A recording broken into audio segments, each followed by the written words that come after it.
పల్నాడు వాసుల చిరకాల స్వప్నం నెరవేరబోతోందన్నారు గురజాల ఎమ్మెల్యే కాసు మహేష్ రెడ్డి.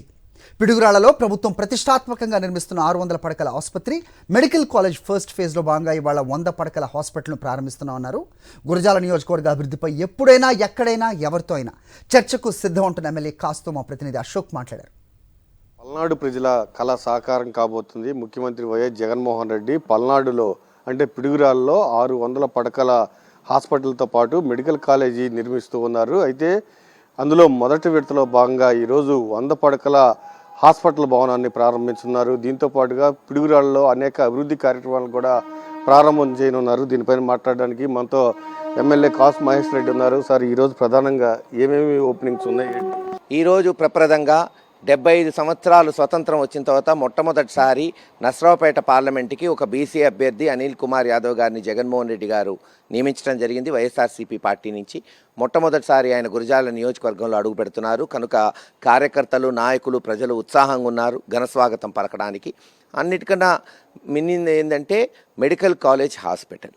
ఎందుకు చెప్తున్నానంటే సుమారు 4 లక్షల జనాభా ఉన్న గురజాల నియోజకవర్గంలో కేవలం 30 పడకల హాస్పిటల్ మాత్రమే ఉంది. గడిచిన 75 సంవత్సరాల్లో ఏ చికిత్స చేయించుకోవాలన్నా, చివరికి ప్రసవించాలన్నా నసరావుపేట, గుంటూరు, విజయవాడ, హైదరాబాద్ పోవాల్సిన పరిస్థితి ఆ ప్రాంత ప్రజలకి. జగన్మోహన్ రెడ్డి గారు ముఖ్యమంత్రి అయిన 2 నెలల్లోనే జూలై 2019లో మా అభ్యర్థన మేరకు 500 కోట్లతో 600 పడకల హాస్పిటల్ మెడికల్ కాలేజ్ శాంక్షన్ చేశారు. దానికి 2021లో శంకుస్థాపన జరిగింది. ఈ రోజున మొట్టమొదటి ఫేజ్ అంటే 100 పడకల హాస్పిటల్ ఈరోజు ప్రారంభిస్తున్నాం.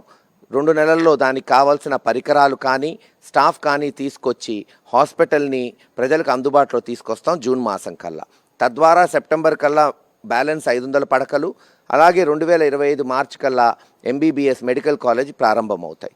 మరొక ముఖ్యమైనది ఏంటంటే పిడుగురాళ్ల బైపాస్ రోడ్డు.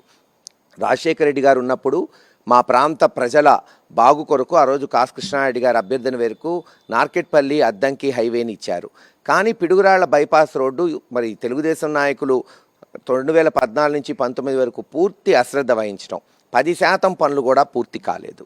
ఈ రోజున 90% పనులు పూర్తి చేసి ఈరోజు ఓపెన్ చేస్తున్నాం. పిడుగురాళ్ల బైపాస్ రోడ్డు క్యూరింగ్ పూర్తి చేసి మార్చి 12 నుంచి అంటే ఇంకొక 12-15 రోజుల్లో ట్రాఫిక్ని బైపాస్ రోడ్డు మీద మళ్లించడం జరుగుతుంది. ఇంకా పిడుగురాళ్ల ప్రజలకి శాశ్వతంగా ట్రాఫిక్ సమస్య ఉండదు. అలాగే పిడుగురాళ్ల మున్సిపాలిటీ ఆఫీసు రాజశేఖర రెడ్డి గారు మున్సిపాలిటీని చేస్తే ఈరోజు ఇన్ని రోజుల తర్వాత దాదాపు 15 సంవత్సరాల తర్వాత ఒక ఉన్నతమైన మున్సిపల్ ఆఫీస్ పిడుగురాళ్ల మున్సిపాలిటీకి అందుబాటులోకి తీసుకురాబోతున్నాం 2 కోట్ల వ్యయంతో. అలాగే మహాత్ముల విగ్రహాలు ఈరోజు మీరు చూస్తే అబ్దుల్ కలాం గారు కానీ, ఫూలే గారు కానీ, జగజీవన్ రామ్ గారు కానీ, ఐలమ్మ గారు కానీ, లేదు రంగా గారు కానీ, మహాత్మా గాంధీ గారి విగ్రహం కూడా వచ్చింది. అది ఇంకొక వారంలో ఆవిష్కరించడం జరుగుతుంది.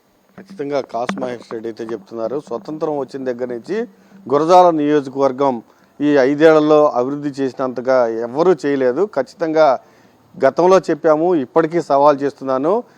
అభివృద్ధి పైన చర్చించడానికి చంద్రబాబుతో సహా ఎవరు వచ్చినా గురజాల్లో ఒక్కడనే వస్తాను, రెడీగా ఉంటానని కూడా చెప్తూ ఉన్నారు. కెమెరామెన్ భాషతో అశోక్, సాక్షి టీవీ, గురజాల.